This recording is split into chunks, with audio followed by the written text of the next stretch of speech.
امیر صاحب ستا نوم څه دی؟ زما نوم احمد. احمد. امیر صاحب تاسې د کوم ځای جماعت یاست؟ موږ د پېښوره. پېښور جماعت ده. څو شپو تشکیل هم کړی ده؟ موږ څمرګي راسئ 4 میاشتو دی او زموږ 4 ورځې ته. السلام علیکم ناظرین، آزاد قبایل میں خوش آمدید. ناظرین دا ټیم موږ موجود یو په خپل علاقه کې د موږ یو جماعت تبلیغ جماعت راغلی ده. دا پېښور یو جماعت تبلیغ جماعت نو دې جموږ د اوداسه د لمانځه د دیني مسایل د غسل او فرایض دا پوښتنه جن کوو. نو تاسو له موږ سره ویډیو مکمل وګورئ. تاسو د ویډیو په مخ باندې لازمي در سره شیر کړئ. نو له موږ سره دا ټیم جماعت تبلیغ جماعت موجود ده، لیکن موږ د دې نن حقیقت ښکاره کوو عوام ته. ولې مخته ما ډېر سوالونه کړي دي په عوام باندې، خو چا د غسل او د لمانځه د کلمې دا فرایض پوښتنه ما کړې ده، چا جواب نه راکړی. لیکن موږ دا ټیم تبلیغ جماعت پوښتنه کوو چې د دې حقایق څه شای ده. السلام علیکم. وعلیکم السلام ورحمت الله وبرکاته.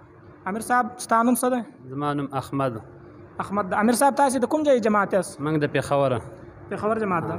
څو شپو تشکیل هم کړی ده؟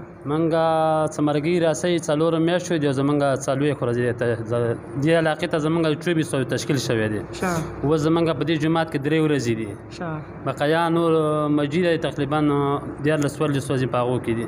امیر صاحب شاید تاسې کاروبار یو بچیان دا شی شته؟ زموږ الحمدلله موږ د ګارمنټس کاروبار کو، د کلاچۍ نه روزګار کو، د فیصل آباد لاهور نه روزګار کو.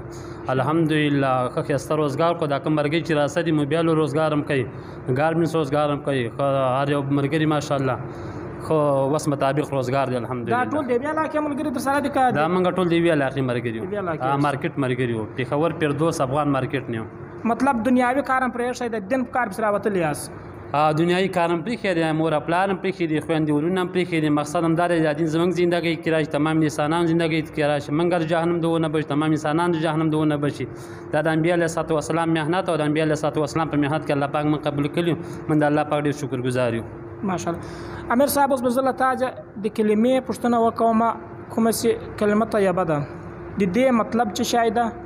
او کلمه طیبه اول موږ ته وایه، بیا د دې معنا هم بیان کړه تفصیل سره. کلمې معنا دا ده چې نشته لایق د عبادت سوا د یو الله نه، پیغمبر علیه الصلوة والسلام د الله پاک رسول دی.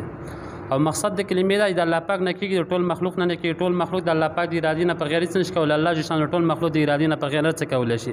د دې خبر یقین زموږ استاد زړونو ته راشي. که ټول دنیا انسانان ناجمع شي، ټول ډاکټران وزیران ناجمع شي، ټول دنیا بادشاهان ناجمع شي، ټول دنیا فوج ناجمع شي، د الله پاک د ارادې نه په غیر څه نشي کولی. الله شان ټول مخلوق د ارادې نه په غیر څه کولی شي. کلمې مقصد دا دی. بالکل.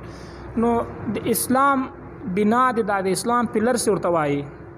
اسلام د بنا 5 بنا دي. د دې په باره کې موږ تفصیل راکړه. اسلام بنا څه ته وایي او څو بنا دي د اسلام؟ د اسلام 5 بنیاد دي. د اول کلمه طیبه ده.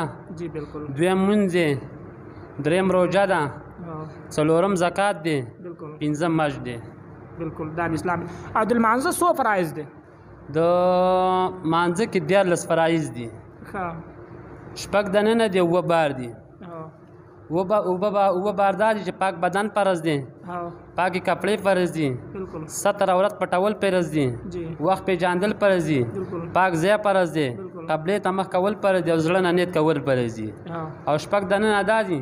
تکبیر الله فرض ده، او قیام فرض دي، قرائت فرض دي، رکوع فرض ده، دواړه سجدې فرض دي، او اخیره قاعده فرض ده. ماشاءالله جزاک الله.